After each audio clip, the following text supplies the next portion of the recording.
So today, the aim of it is to try and give you some really, I guess, like helpful skills so that you can use all the data that your social media profiles are generating for your business that can, and so to help you analyze that to guide you on how to keep improving your social media performance. So it's around looking at, the makeup of your audiences, things like when they're online, what they're responding to, those sorts of things. And just to give you some really good, helpful knowledge so that you can just keep improving. And the main thing is there's so much in terms of what data to look at. And I know, not even going into Facebook Insights, it can just be like, what is all of this information? So my aim is to, by the end, just to show you the most important things to look for that are going to be most helpful to you. So as part of that, I want to teach you about some different concepts around this sort of analysis of social media data. So one's around sort of the difference between monitoring and measurement and how both of these activities can be really helpful. And I'll give you some examples of how to do that and do some demonstrations. And then the next is around the actual measurement. So the best tools to use to actually do that. And also, what are the most meaningful things to measure on each of the platforms? And I've got examples from probably about 5 or 6 different social media platforms. But today, what we'll do, rather than me talking about things that are not going to be relevant if you're not using that particular social media site, I'll just focus on the ones that you're using and go into greater detail, and then supply the slides later. And that will have the information of the other social media sites just in case you use them in the future. And then we'll look at what to actually do to make sense of this information and this data, so that you can then actually use that to inform what you're doing then on social media for your business. So it's going to be a jam-packed session. Feel free to stop me at any time to ask questions. And there'll be some sort of interactive parts as well. So it won't be just me talking at you, because I know I get sick of my own voice, and I'm sure you'll get sick of mine too. So, we'll have some sort of conversations and things like that and little activities through it as well. So when I first talk about social media analytics, I'm really talking about the data that not the platform, the platforms supply the data, but it's the people using social media sites that are generating that data. And it shows you, if you analyze it well, it shows you what their sort of behaviors are in terms of their preferences and their dislikes, when they're using it, how often they're using it, their relationships to each other, and also their influence as well. So there are some tools out there that will show you, who has a big following and a highly engaged following, and why it's actually useful to try and get people like that to, I guess, share your posts and things for your business, because it'll reach a much wider audience. So when we talk about analytics, we're really talking about the data that helps to show these different elements here.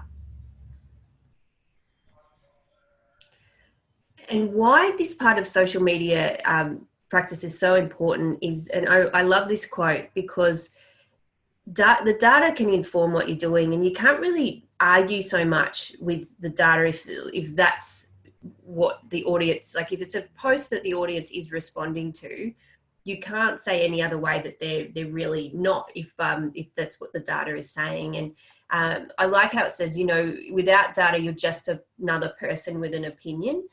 But with the data, you can use that as evidence to actually support what you're doing. So that's why it can be so helpful, particularly now with things like researching this sort of side of things, because in the past we were just guessing, and going out and getting this information was quite difficult. If you were doing sort of market research, you'd have to go out and interview people, or you would have to do a survey or something like that to get that sort of information. But now, pretty much in real time, you can actually see what people are doing and what they're responding to, and then you can tailor your social media practices accordingly to make the most of that.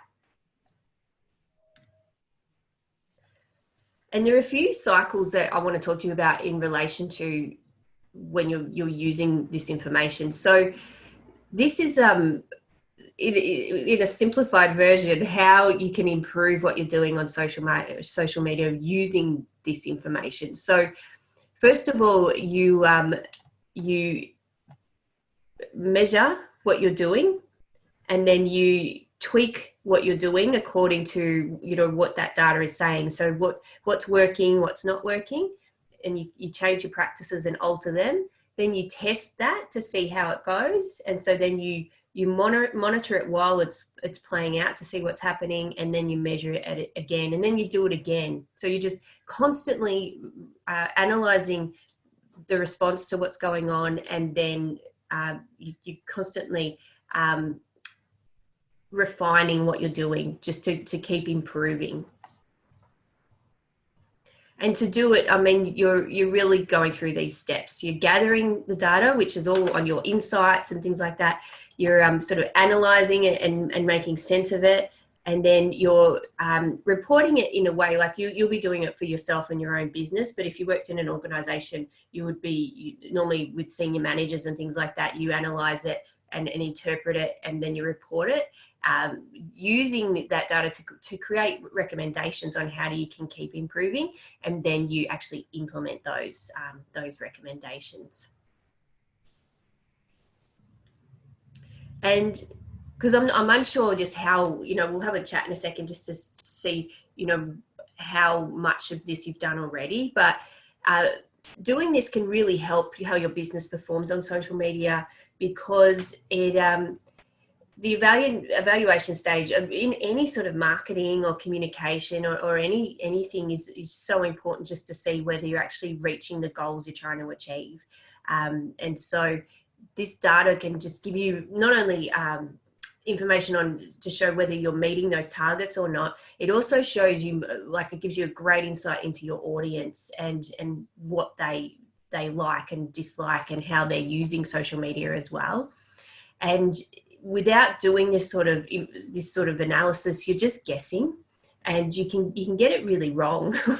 Sometimes what you think the audience likes is very different to reality, or who you think your audience is on a particular platform may be very different.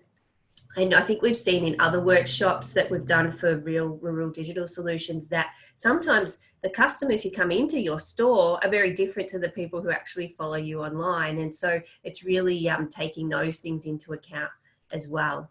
And so, so this sort of information, it gives you a lot of power in terms of being able to make better decisions to connect with the people that you're trying to connect with.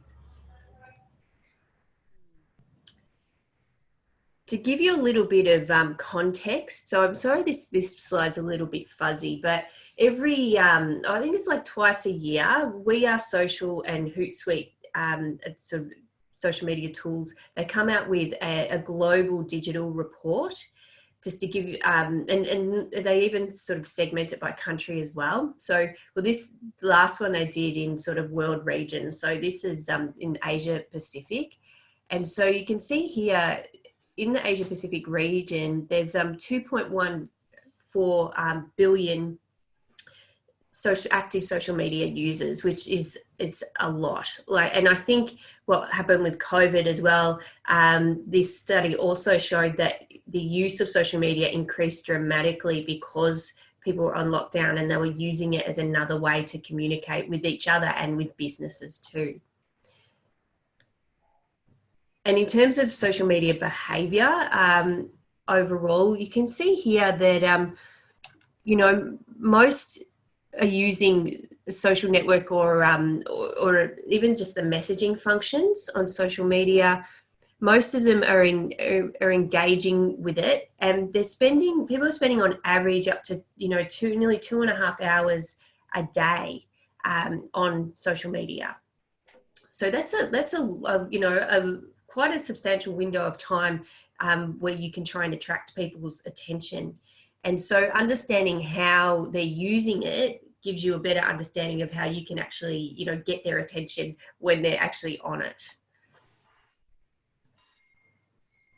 In terms of the most used social media platforms, this is worldwide, but it's very similar in Australia as well. So it's Facebook, and it's also YouTube. So they're the two top ones. So thinking about even for your own business, I know a lot of you would be using Facebook, but even considering YouTube, but I know that like video production can take a bit of work, particularly when you're first starting out. But it's also just an area where you can actually reach a lot of people by going on there.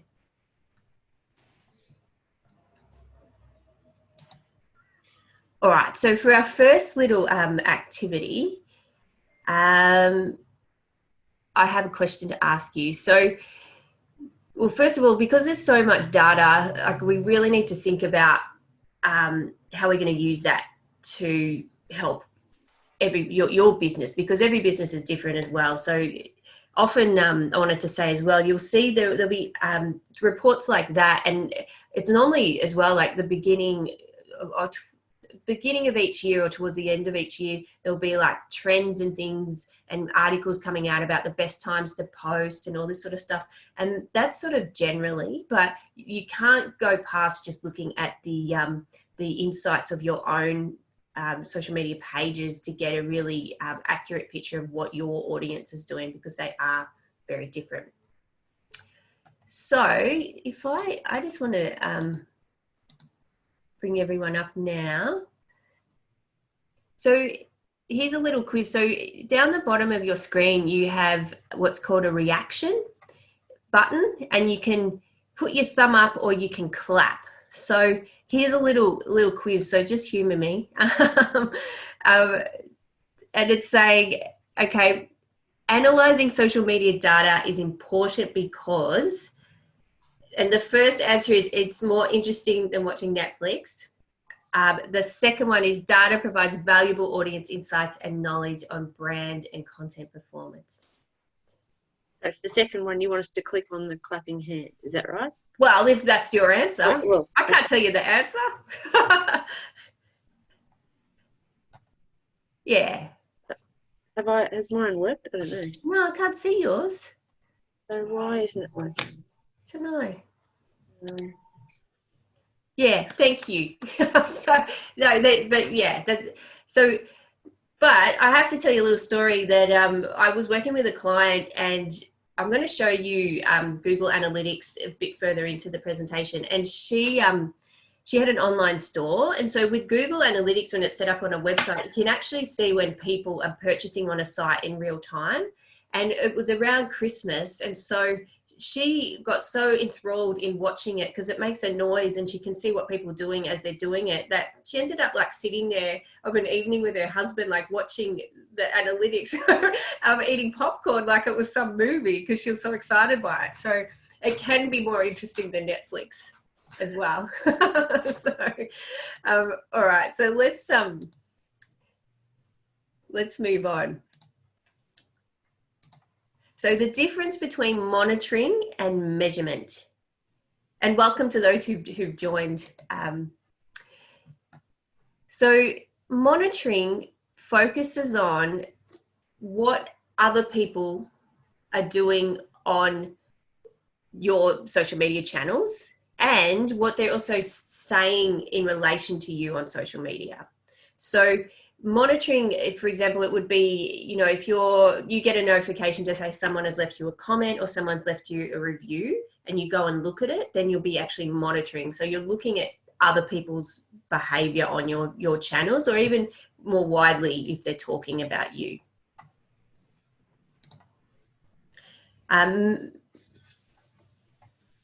Measurement is actually looking at the response of what you're doing. So the results of what you're doing and how that's impacting things. So measurement, and so monitoring is like listening and to what other people are saying and monitoring what they're doing. So it's all their activities, but measurement is focusing on your activities. I might squeeze past that. So so with social listening, there are tools out there that can actually show you when people are mentioning you, not even just on your channels, but just more widely. And so it's really a good idea to track this, because it's a great way to pick up, say, for example, if someone's making a complaint or saying something negative, but also if someone's saying something positive, because then you can actually respond to that in a positive way as well. I'm going to show you a tool in a second that is called Talkwalker. It's not a free tool, but I just want to show you as an example of the types of tools that are out there that you can use. And then I'm going to show you a free tool as well. So an example of, say, doing social listening would be if you had a particular hashtag that you were using for a campaign, you would use a tool to track who's actually using that and where online they're using that.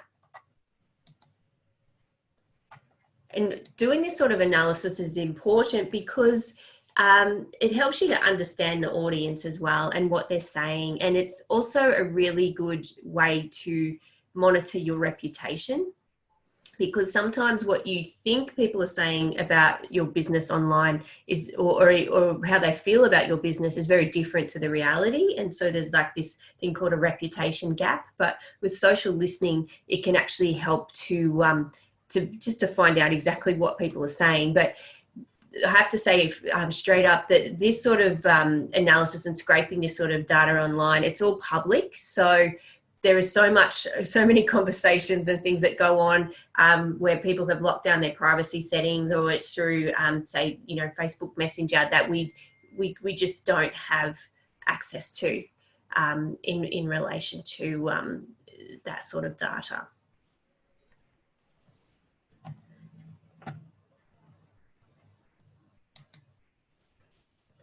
So what you would listen out for things like, when your brand name is mentioned, any sort of reviews, but you'll be notified because they're on your channels, and your products and services.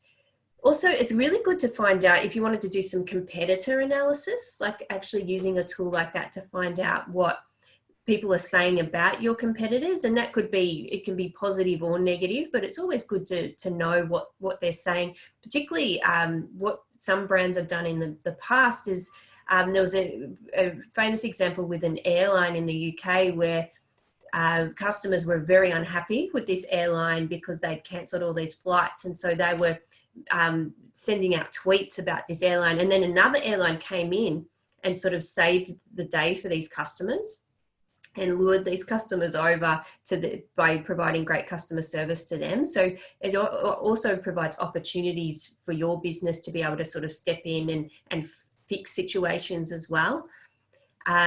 Things like local hashtags. So you can see, using the hashtag of your local area just to see what people are saying around that and the content they're posting about that. And again, sort of the campaign ones that I mentioned. So to actually do it, I'm going to show you two tools now. One is called Google Alerts and it's free. And the other is called Quick Search, and it's not free. We get it free through the university, but there are lots of them out there, but I just wanted to show you and give you an example of them. So let me just go there. Does anyone have any questions before I do a demonstration?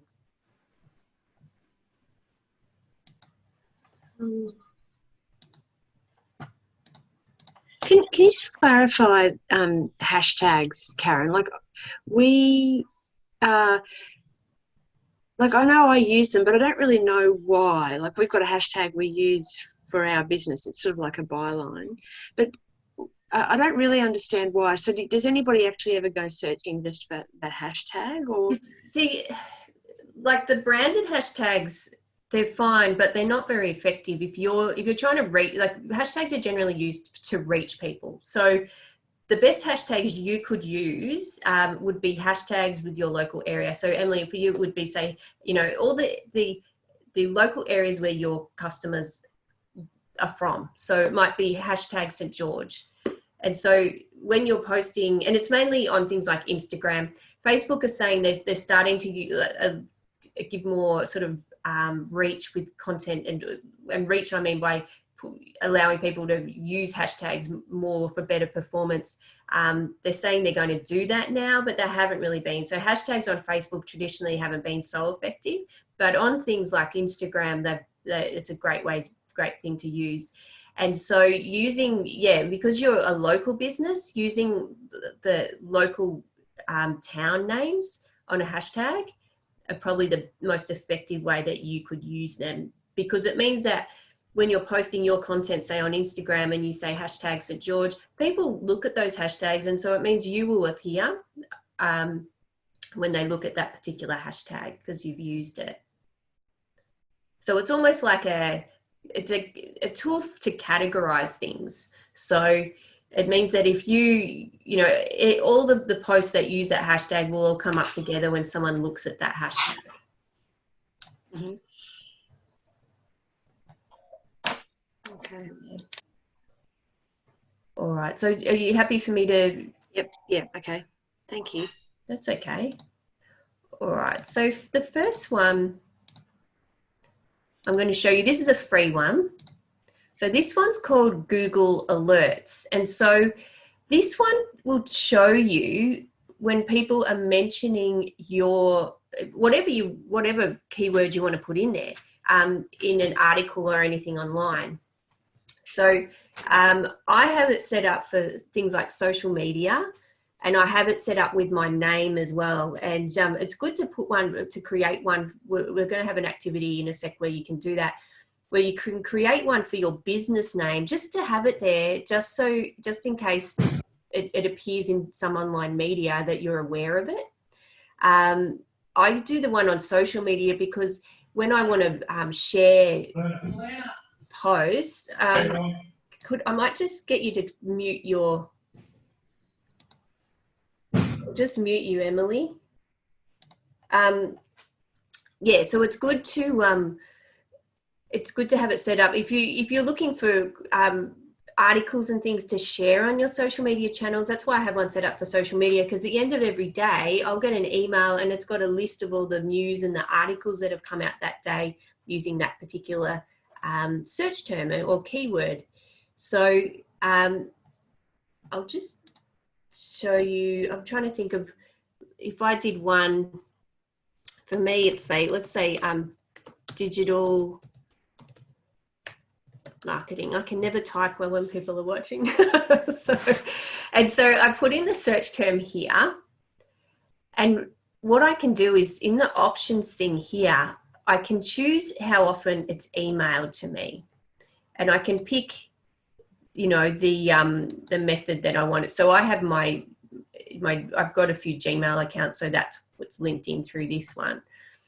So I can pick, I can get an email as it happens. So if you're using your business name, I recommend that you put your business name and as it happens, just so you're aware of if anyone mentions your name online, like in an article or something. It's just good to be alerted to that, just so you're aware of it, because, if it's positive, great. And if it's negative, then straight away and you can act on it. Sources, you can pick exactly what. So I've picked pretty much everything. Language, region. So I think I've got Australia, but you can pick any sort of world region. You can pick all the results or only the best. I don't know how they actually,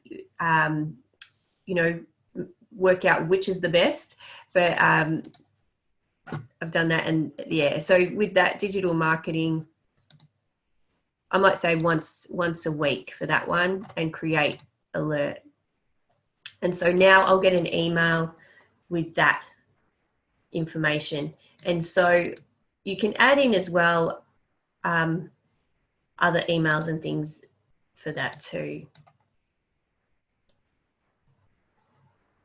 So that's Google Alerts. The other one I wanted to show you is TalkWalker Quick Search. So this one's a bit fancier.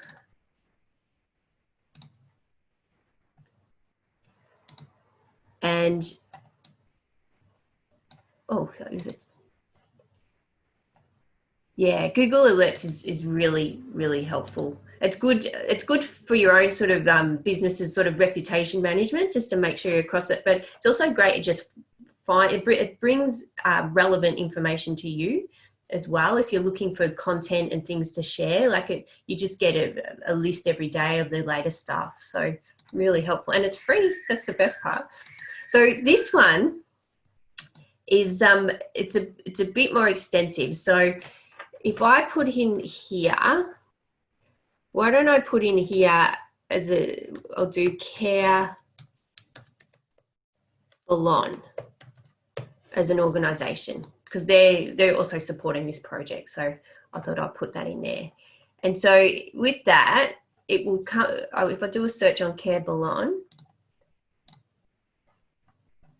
we'll look at past posts. I don't think so. No, it's sort of, with Google Alerts, it's just the ones that are coming out. You'd have to do like a Google search for the past ones and just change the sort of dates and stuff around that. All right, so now it's doing a search on Care Belong. And so it's doing it, say, for the past 13 months. And so you can change, the dates and things there. You can pick which media types you want it to look at, the regions, languages. You can pick, mentions by men or women. And so what this is saying is that in the last 13 months, Care Belong's been mentioned 44 times. There's been only two engagements, but the name has reached up to 1 million people. All of it has been, positive. Some's been sort of neutral, but there's been no negative. So that's good. So it's a good sign. And what you can do here is it also shows things like the common words used when in posts about Care Belong. So clearly community is at the center of that, which is really nice. So it shows those sorts of things. It shows sort of the people who have a big following who have shared information about Care Belong. So it's just thinking.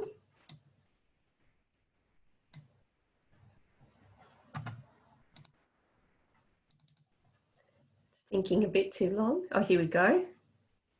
So can't really see very well on this one. Normally it's very clear, but it breaks it down as well into men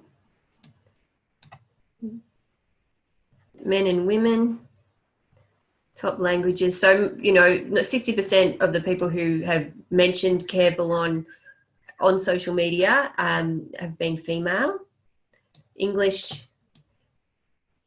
So when there's more mentions, there's more data. So where on the world map, I think this will be sort of pretty easy to predict Australia. So there's all these other sort of features that help to look at the data more, and then it gives you a list of the actual mentions, so you can go through and see. So you can see a lot of it is in newspapers, online newspapers, in terms of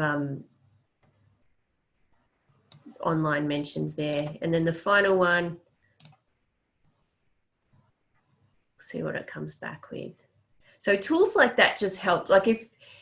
If you're really wanting to do some deeper analysis, it can help to see and help you to track not only the mentions themselves, but who and where and those sorts of things as well. And the most engaging ones. So that's just another example.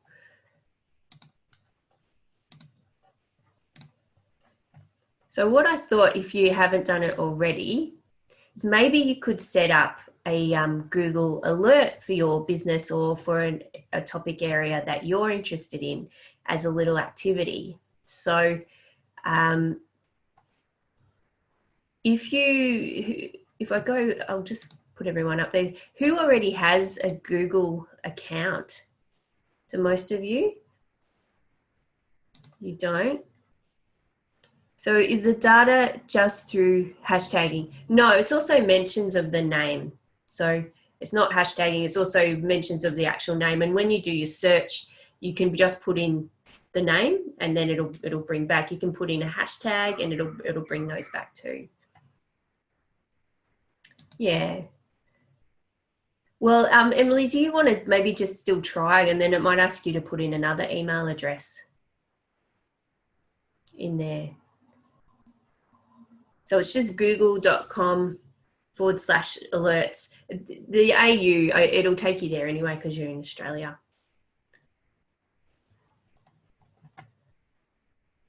I'll just unmute everyone to see if you want to. I don't think I can in this mode. But feel free to unmute yourself and let me know how it's going or if you find that helpful.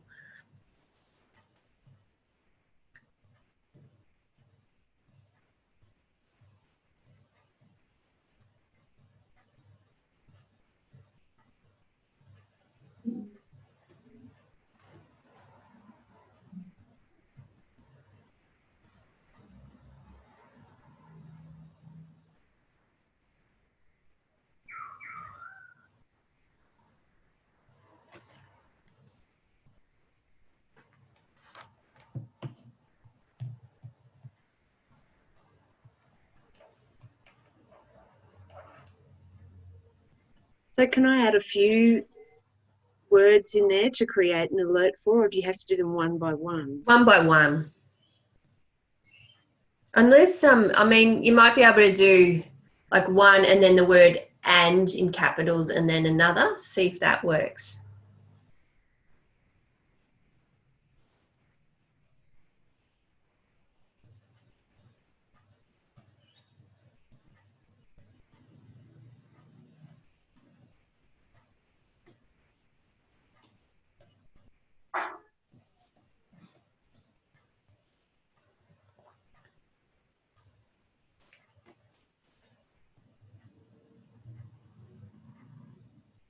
How's everyone going?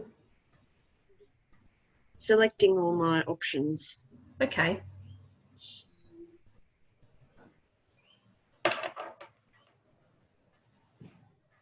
Okay.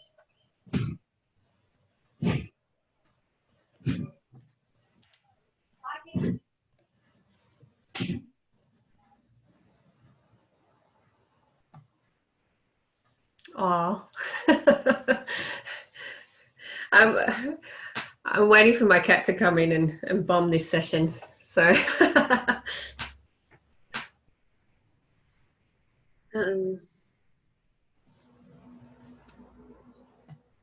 did everyone go?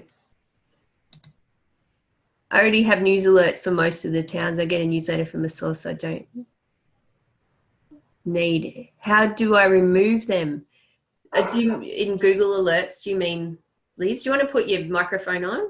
It might be easier. Yeah, so because St. George is such a common name around the world, Yeah.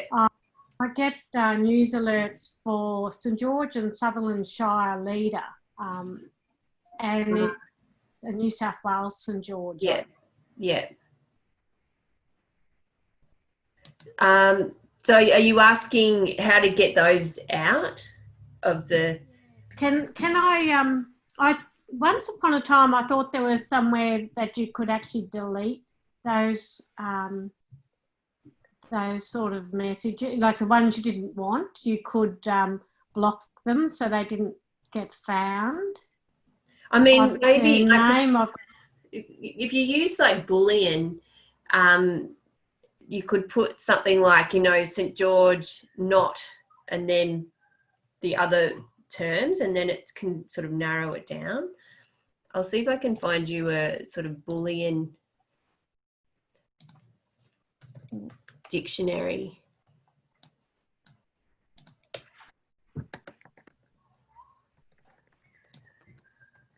Boolean.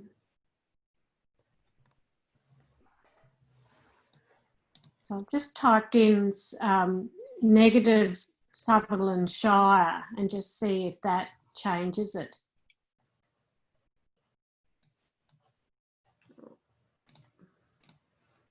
Oh, I just lost everyone. There we go.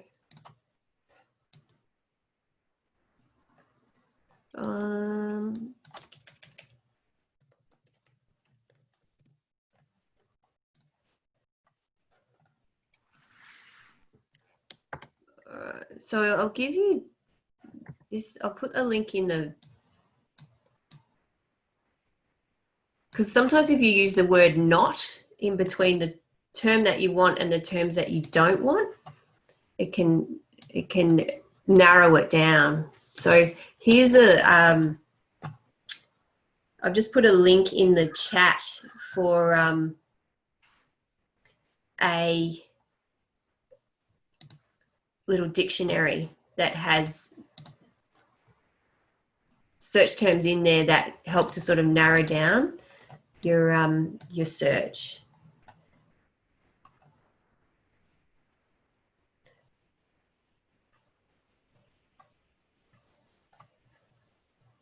Is everyone okay to continue, or would you like to spend some more time? Okay. Well, let's move on, and we can chat about this. We can chat about it towards the end when we. So I want to move on now to measurement.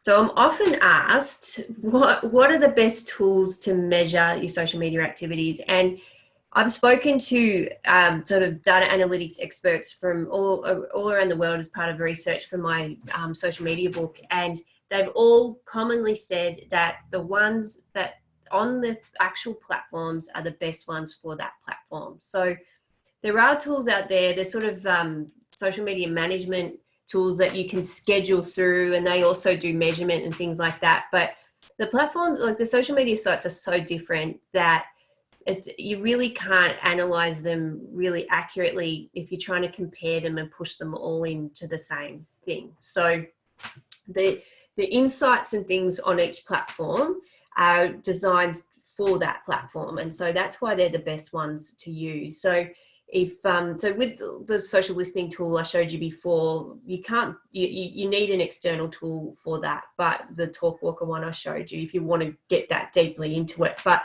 for things like just looking for your business's performance on social media, you can't go past just looking at the insights. So here I've got a list of those tools. So and what you can do on each platform with that. So let me go back to that. So, on Facebook, it's things like your, clearly insights, ads manager, and also in the business manager, the measure and report area of Facebook Business Manager has helpful tools to measure there too. For Instagram, as long as you need to have your platform, your profile set up as a business profile, and then you have access to those sort of measurements and analytics as well. On LinkedIn, if you're using that, so with the articles, they have statistics about who's reading how many people have viewed it and things like that. And each piece of content does that too. If you have a company page, which if you have that on LinkedIn, you get some analytics about who is looking at it too. And then if you're running ads, it's a similar interface as what the Facebook Ads Manager is, but on LinkedIn. YouTube has a lot of information. If you've got putting videos up, everything from where in the world people are watching it to how long they're watching it and what points in the video they decide to stop watching, which can be really valuable when you're trying to create good videos. If you have a blog, there's reader statistics for that. If you're using Snapchat, I'm not sure any of you are, but if you've got a business account on that, there's insights on there too, and TikTok as well, but you have to set your account up to be a pro account. Pinterest as well for business accounts as analytics, and then the WeChat. So this table is actually from my book as well. That's why I've got such a wide range of platforms in there. And I'm also asked, because there's just so many, when I'm talking about metrics, I'm talking about like units of measurement. And so while there's just so many on all of the platforms, like what are the most meaningful ones to actually take notice of? And so the main thing you want to do is understand your audience really, and just to find out what their preferences are and what their dislikes are. So the whole aim with measuring what you're doing on social media is to just keep doing more of what's working and less of what isn't working. That's really at the heart of it. So any of the measurements that help you to understand that better are the ones that you should be looking at.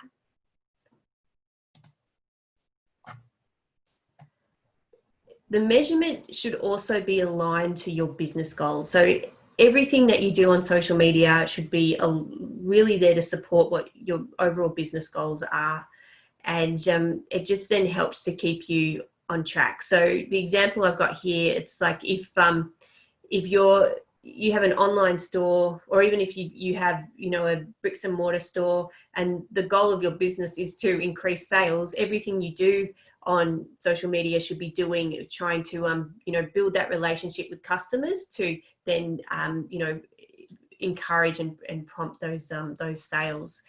And so in turn, what you should be measuring is how your social media activities are helping you to do that. If you have a business plan or a marketing plan, having those SMART objectives, so these are like mini targets that support the business goals. So, they've said there are different variations on these, but they're essentially the same thing. So they're specific, measurable, achievable, realistic, and timely. So if one is written, it's written as, this is an example, say to increase Facebook page likes by 100 within 1 month. That's clearly defined. It's got a time limit. It's very specific about what it's trying to achieve. And then you would measure as part of that, did we actually increase Facebook page likes by 100 within a month? Like, that makes it really easy to work out what to measure. I want to talk now about the difference between vanity and conversion metrics. So, and often I know some business owners I've worked with get very caught up in the vanity metrics when, and these are things like your likes and your number of followers and number of shares and things like that. But if we go back to those business goals, just say, your shop is in Bandy, but you've got a massive following in Sweden and you don't have an online store, there's no point. The number of followers are just useless. Like if you have a bricks and mortar store in Bandy, no online store, you want your following, to be people who could, most likely be your customers, and they'll be local people. So, it's focusing more on, what those, the most meaningful followers will be to your business. And so these are good to still understand, because and take notice of, because they do show you how your content's performing, and they let you know who your audience is, but they're not everything, and there's more. They're good to know, but there are more meaningful sort of things to measure as well. And these are conversion metrics, and I'm sure you've heard this term before. And so it's seeing how basically a social media user can be converted into whatever it is you're trying to achieve. So it could be to a customer, it could be, say, if you're running a non-profit, it might be from a customer to a donor or to a volunteer. I'm just looking at a chat. Sorry, Victoria. So would TalkWater be better than Google Alerts for a business to see where viewers like us? Well, you'll be able to see scenario in regards to that. Like you've got a bricks and mortar in Bandy. If most of your viewers or likers are in another demographic, like it would to find that out, would TalkWalker be better for a business? No, Then- you can find that out on Okay. Facebook Insights. That will show you that. Oh, okay. Yeah. So TalkWalk is more around looking at mentions and conversations that are going on about your business online, whereas Insights and Facebook Insights will show you how people are interacting with your page. So the where likers are situated is that's more measurement, but conversations online are more that's listening, social listening. Yeah, so the conversion is more around changing from one state to another in terms of just being a social media follower to becoming a customer. And so what's really important is to try and sometimes it's quite challenging, because particularly if you have, say, a bricks and mortar store, how to track what you're doing on social media is actually bringing people into the store and making purchases. And so it's really trying to be quite strategic and thinking, some people will they'll just put maybe a promotion out, they just put it on Facebook. And so only, clearly if people come in and ask for that particular thing, they must have seen it on Facebook, or there's like a coupon code that's only shared, on Instagram. And so people, just to try and track that sort of activity. It's not foolproof, but it's just trying to see how your social media activities are actually impacting that sort of offline activity. So this is just like a simple table just to show you like the functions of the differences between vanity metrics and measurement and conversion. And so vanity are things like, follower numbers, likes, reactions, shares, and comments. Also sentiment. So people can comment, but it might be negative. So you're looking at, drilling down further into the comments. Are they positive? Are they negative? Are they just neutral? Sort of retweets, and if you're on Twitter, reach talks about the how many news feeds the content is getting onto, and views are things for like videos and things like that. So the vanity stuff, it's helpful because it shows you how your content's performing and how and who are engaging with what and who the potential audience is. But the conversion actually, it's like a tangible measurement, and it's tied to those business goals. And so that's why it's really important, because, and it sometimes works in phases. So particularly on social media, it might take a while to build the audience and then slowly over time get some of them to become customers, because it doesn't happen overnight.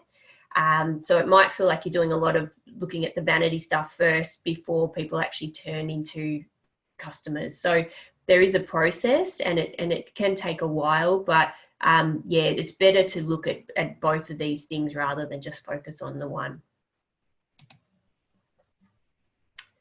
So I wanted to take you through now. I just wanted to get a sense of if you could put your thumbs up or just show me. I think we lost someone. Oh no, here we go. If I go through the different social media sites, put your thumb up if your business has a presence on that. So first of all, or you can just put your hand up. Facebook, Instagram, okay, Twitter. So you have Twitter as well. LinkedIn, YouTube. So you have LinkedIn too? No, YouTube. No, okay. So if I go through, because I've got, like in the next few slides, I've got all the metrics for all of those sites. So if I focus on, because we've got about half an hour left. So if I focus on Facebook, Instagram, LinkedIn. Did anyone have LinkedIn? One person. I've already got a personal one. I don't have a business one. Okay, that's all right. Well, I'll do a short one on that. I'm just checking. So I've got Facebook, Instagram, LinkedIn, YouTube, Twitter, and Google. And I'll talk about Google Analytics too, because that's important. All right. But I won't. Are you happy if I don't do Twitter? Okay, just checking. I just wanted to make it as useful as possible. All right. So let's look at Facebook. So the most meaningful metrics. So we'll look at sort of vanity and conversion. So, and I'll take you into the back of that as well in just a second. So shares are the most valuable metric on that you can actually achieve on Facebook, because it means that your content is being endorsed by the person who's sharing it because they're sharing it, and it's going to reach new people.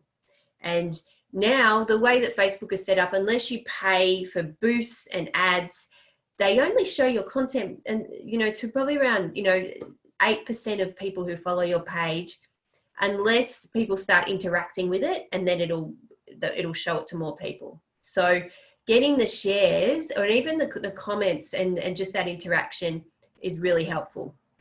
So here are the metrics. So shares and comments. It's good, as I said, to just check, are they positive or negative? The reactions are good, particularly the positive ones. The number of people reached. And so this talks about, when you talk about reach, it shows, the number of news feeds it's getting on.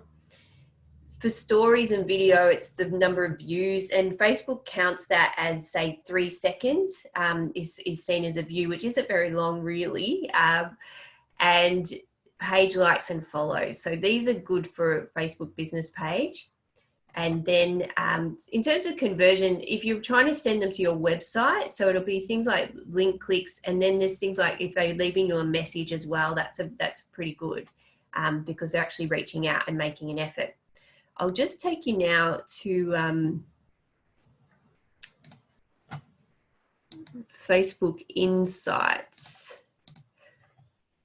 So I'll take you to the insights of a project I'm working on at the moment with a lady who, she has a great idea to try and get water out to farmers. So we've just set up her page probably about a month ago, so it's still building.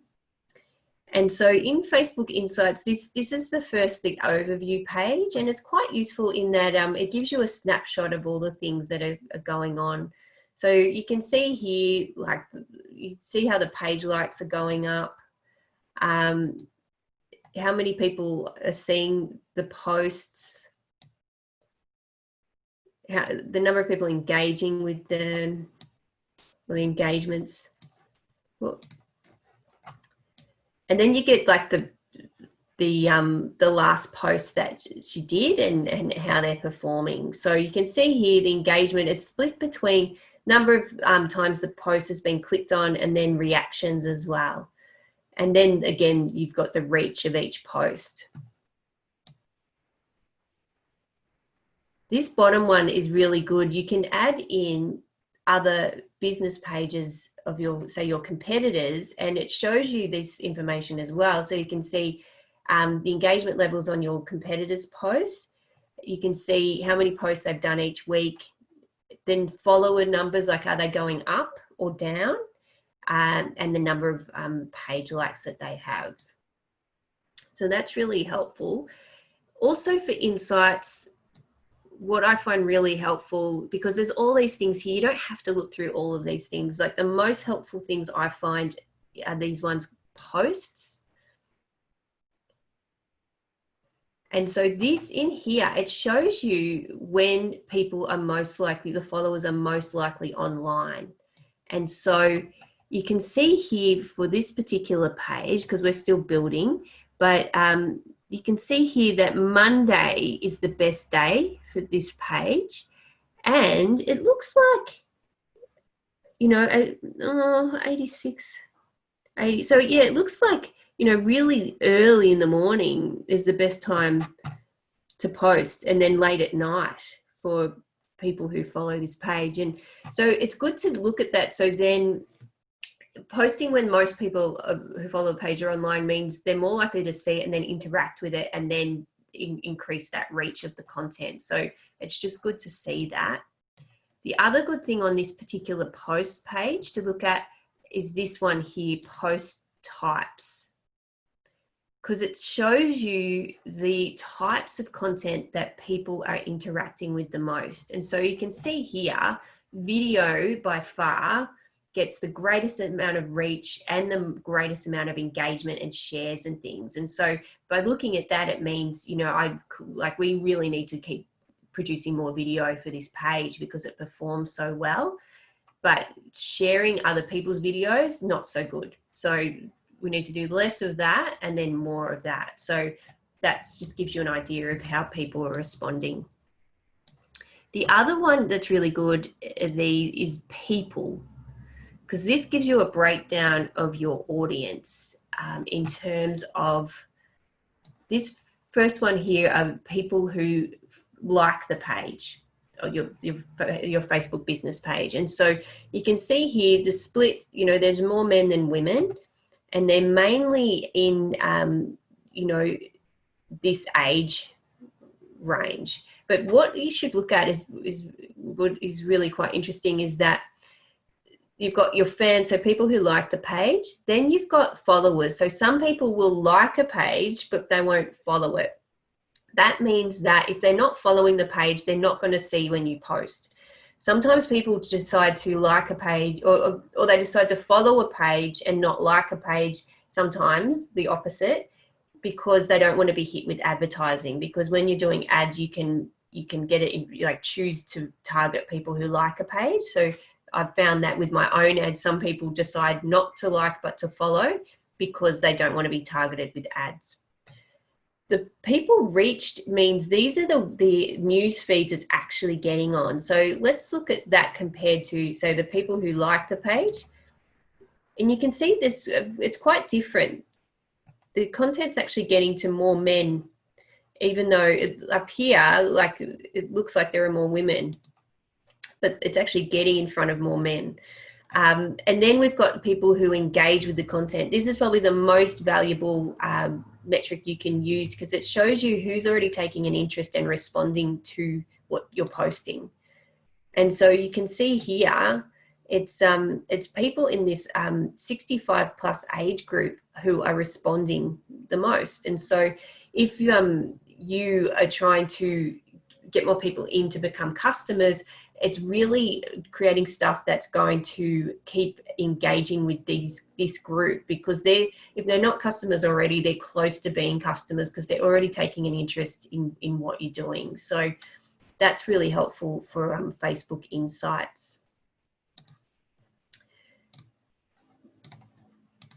The next one I want to show you are Facebook ads. So it's good to just to know this, and I'll take you in the back end of Facebook Ads Manager as well, just to give you a little whiz through. If you're not running ads yet, you know, it's just good to, I guess, just get a feel for it, and then you can also refer to this later too. So let me just take you in there.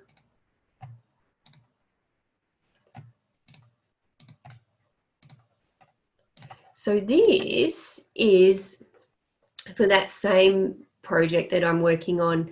This is the ads manager in Facebook Business Manager. So at the moment, we're running 2 ads. One is to get people to go to the website, and then the other one is to promote the page, to try and get people to like the Facebook page. And so we've picked people in particular geographical area. We've picked farmers, you know, people interested in agriculture, those sorts of things, who will be, you know, most likely interested in what this project's all about. And so the important things to think about when you're running ads and the things to look at, this shows you the results. So these are like the conversion metrics. So with a Facebook ad, you can choose the objective of the ad. So as I said, this is to get people to the website, this top one. And so this is the number of people we've managed to get to the website because of this ad. It's been in front of 890 people, and we've managed to get 102 to the website, which is pretty good. Like, really, it can be quite hard to get people to click on things. So the impressions means it's the number of times that it has been seen. So it means that people have seen this more than once. This is also very important, the cost per result. So I think we put $100 on this for a month to get people to go to the website. And so it's saying, based on the results, it's costing about nearly 50 cents to get people to go to the website, which is kind of high. So your aim with Facebook, when you're running a Facebook ad, is to try and make this cost per result as low as possible. So you can see an ad, this third ad here we ran, I'm pretty sure it was a video. Oh no, it was an article, an ABC article on water scarcity. And so we boosted that, and we can see the cost per result on that was much lower. So yeah, so the aim is to make that as low as possible. It shows you the amount you've spent. Then you've got, so the frequency means the number of times people have seen it. So they're seeing this top one quite a lot. So some people have seen that 5 times. So that's something to think about. Maybe they're seeing it a bit too much. Unique link clicks means these are like individual people who have clicked on the link to go to the website. And the landing page views, this is when people have actually opened up this web page and gone to it. So what happens a lot on Facebook is people will click on a link, but they won't actually end up going to the website. And Facebook will measure, as you can see here, they'll measure the number of times the link is clicked, but it doesn't always result on someone going to the site and loading that page. And so that's what this figure is. There are other measurements in here. I think in this last tab, the other one I will show you relating to it is these 3 measurements here. So what Facebook does now is that it gives it a quality ranking in 3 different areas. So one area is relating to the overall quality of the ad, and it's compared to ads running from other businesses or other pages that are targeting the same audience. So it's saying this particular ad here, even though it's costing a bit to get people to go to the website, in comparison to other ads, it's actually above average. It's performing above average. The next is the engagement. So the number of times people are clicking, commenting, sharing, it's performing above average as well compared to other ads running, trying to reach the same audience. And then the conversion. So for the conversion for this ad, we want to get people to go to the website. That's the result we're after. And so it's actually, performing above average against other similar ads.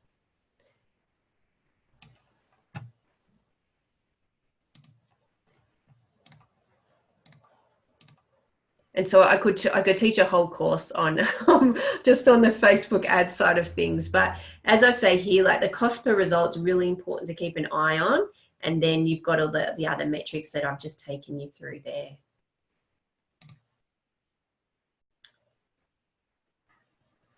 Other things, yeah, we've looked at that as well. So the conversion. So it depends on the objective of the ad, and there's all sorts of ads that you can do. And so, yeah, I've talked about that. The other thing I want to mention is just this Facebook pixel. So what Facebook does is in Facebook Business Manager, you can generate a piece of code and then you add that to your website, and then it can track when people are going from Facebook to your website, and then it helps you to actually retarget them with ads on Facebook as well. So Facebook also tracks pixel data around that. So I might show you some of that as well, just to show you what it looks like. So I'll just go to Facebook Business Manager now.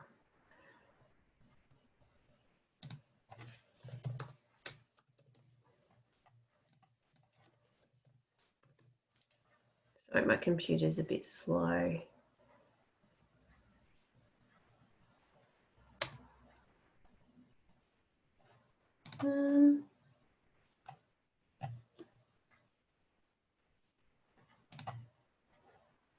Sorry, I'm just trying to bring that up.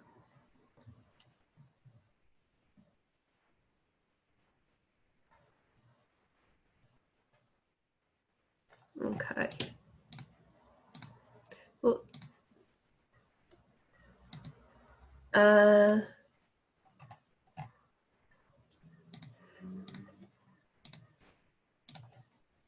right.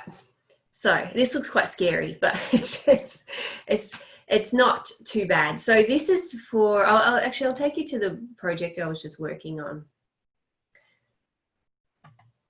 So what it does, it tracks people who are looking at the page and when they're going to the website as well. So it shows you the website, the pixels on, the pixel number, and it just shows you how many people are going and when they went.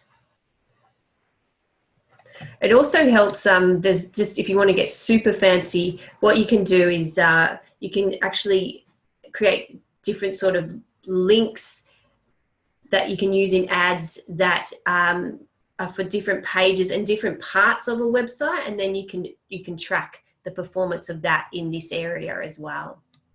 So I'm just getting chat, so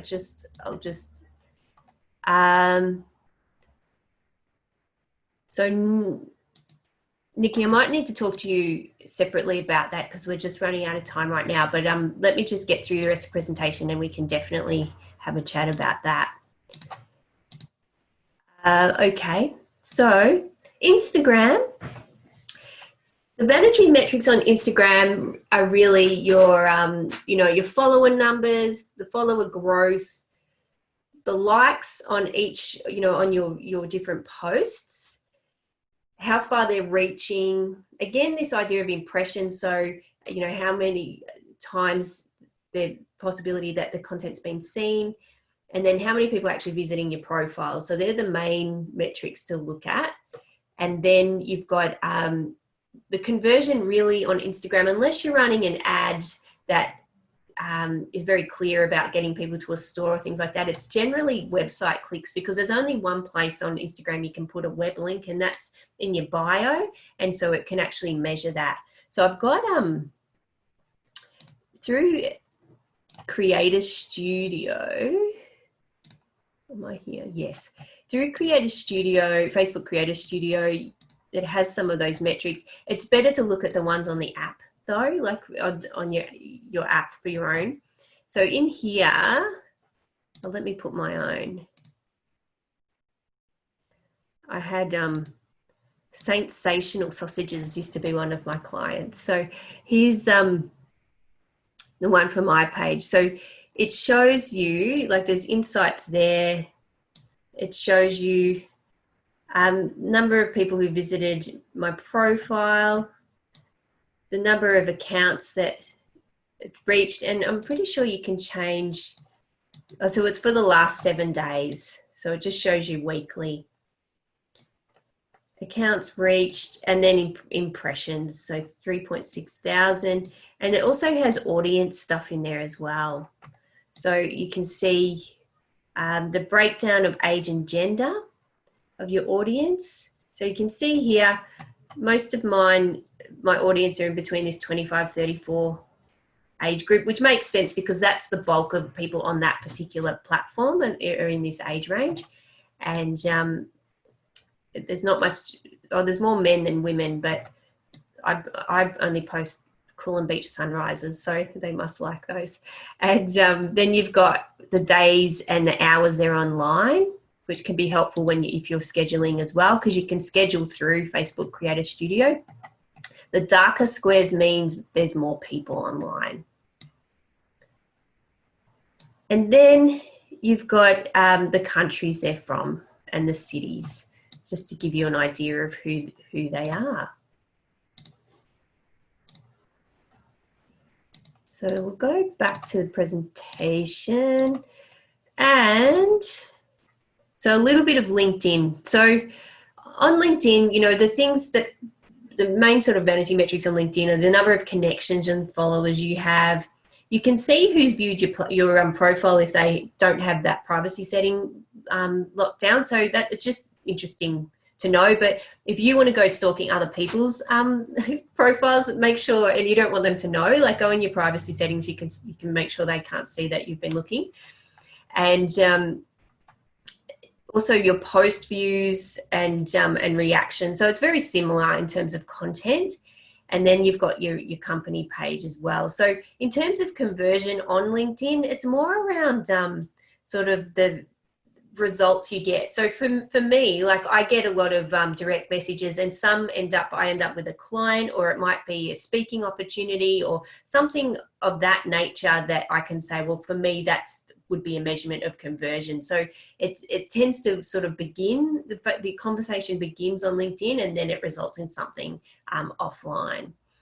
But I'll show you that one quickly as well.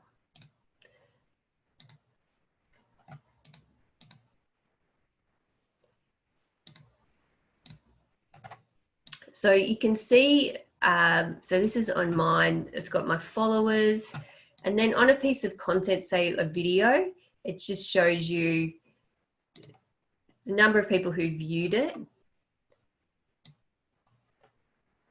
And these other sort of metrics as well. So how much it's been watched overall. And that's like this is actually quite new for video analytics. Then on just normal, say, posts, it has where people are from, who've looked at it as well, and the types of jobs that they have, which is kind of interesting because it can help when you're creating your content to do that well.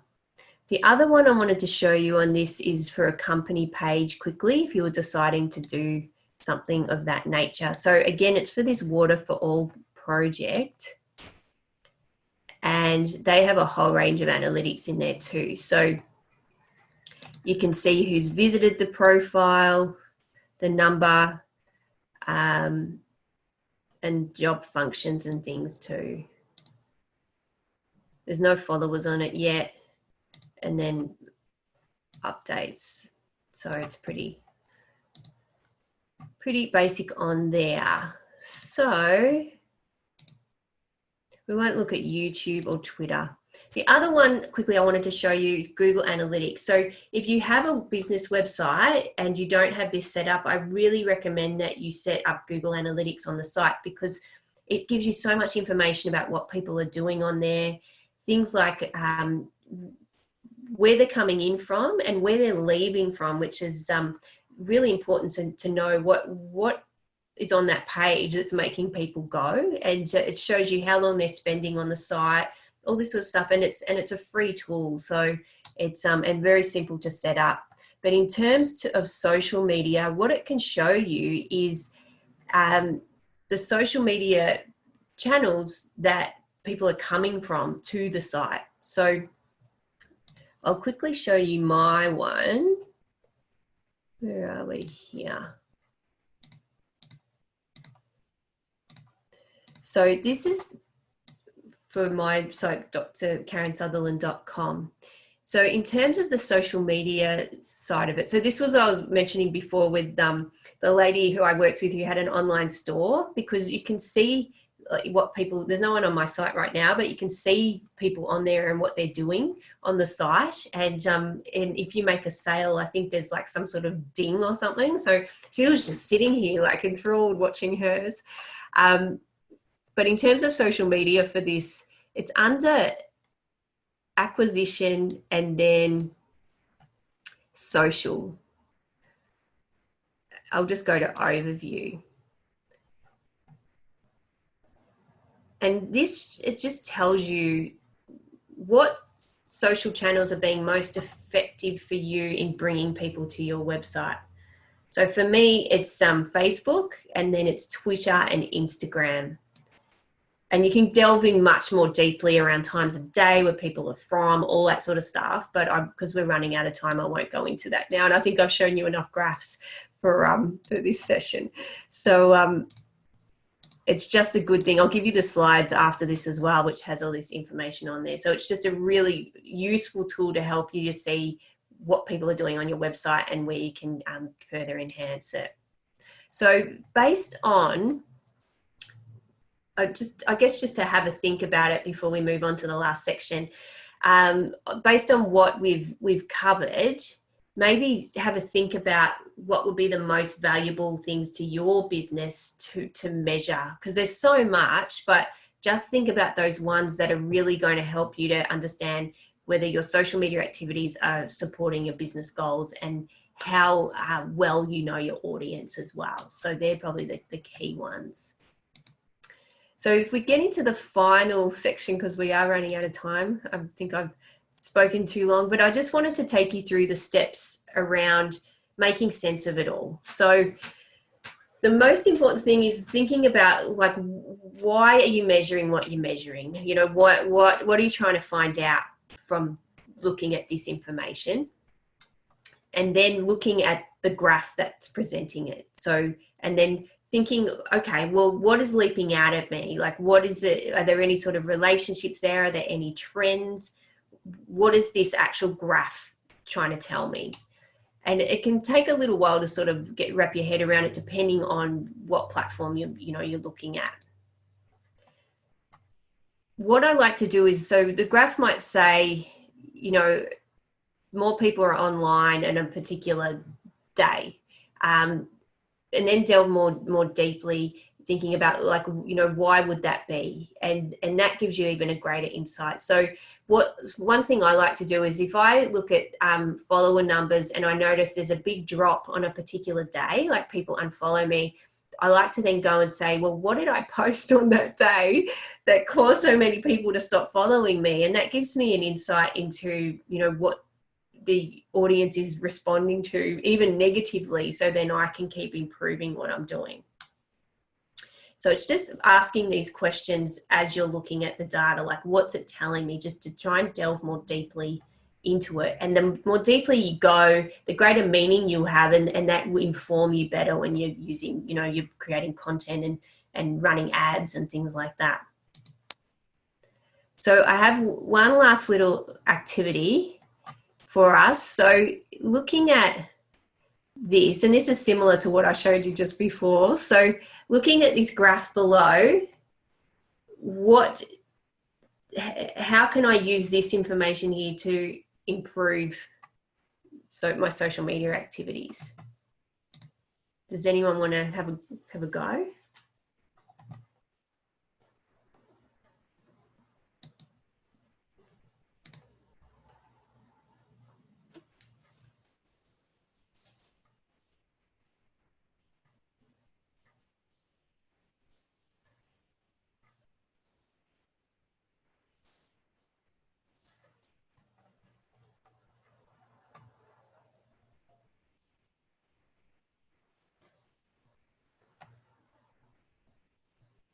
So it's saying, I think if it was me, what I would be doing from my world is I would contact a few close friends or business associates from different and varied groups, so not all from the same social cluster, and ask them to share.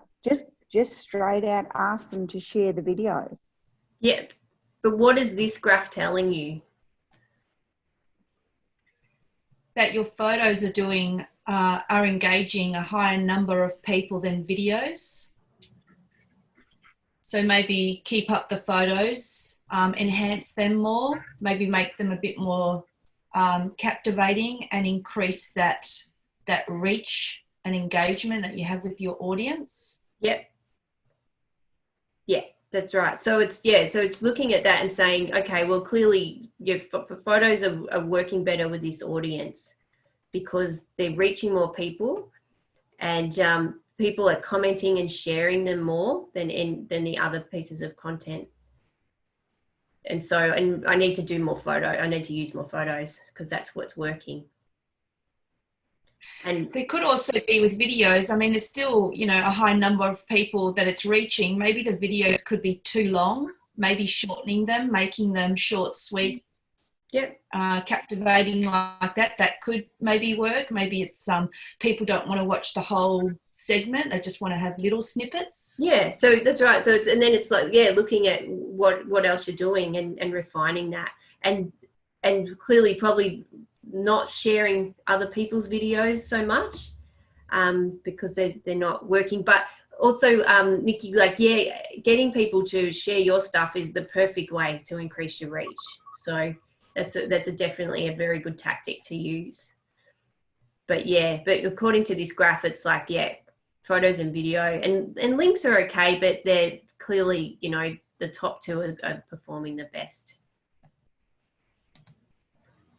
And so, you know, it's coming back to what we covered in the beginning about sort of measuring it, tweaking what you're doing. So like you said with the videos, like tweaking it, testing it out, seeing how well that's working now that you've made those changes, and monitoring it while it's been posted, and then measuring again, and just keep refining as you go. So in conclusion,